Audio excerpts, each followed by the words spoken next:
যুদ্ধবিধ্বস্ত ফিলিস্তিনের গাজা উপত্যকার রাফা শহরে আশ্রয় শিবিরে ইসরায়েলি বাহিনীর বিমান হামলার প্রতিবাদে সরব হয়ে উঠেছে নেট নাগরিকরা।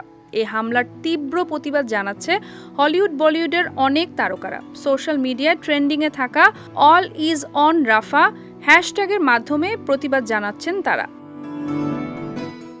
ভারতের একাধিক তারকা এ হামলার প্রতিবাদ জানালেও নীরবতা পালন করেছেন বলিউডের ৩ খান শাহরুখ, সালমান, আমির। তাদের নীরবতা অবাক করেছে ভক্তদের। অনেকেই ক্ষুব্ধ প্রতিক্রিয়া জানিয়েছেন সোশ্যাল মিডিয়াতে।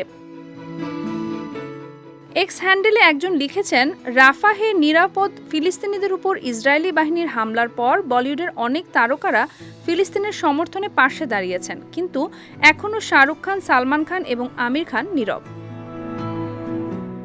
আরেকজন লিখেছেন, আমি শাহরুখ খানকে নিয়ে হতাশ।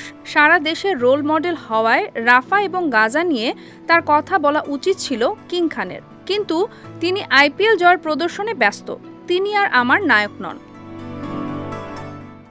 অল ইজ অন রাফা হ্যাশট্যাগের মাধ্যমে সোশ্যাল মিডিয়ায় প্রতিবাদে সামিল হয়েছেন রিচা চাড্ডা, বরুণ ধবন, সোনাক্ষী সিনহা, প্রিয়াঙ্কা চোপড়া, কারিনা কাপুর খান, সামান্তা রুথ প্রভু, তৃপ্তি ডিমরি, দিয়া মির্জা, আলিয়া ভাট সহ আরও বেশ কয়েকজন ভারতীয় অভিনেতা।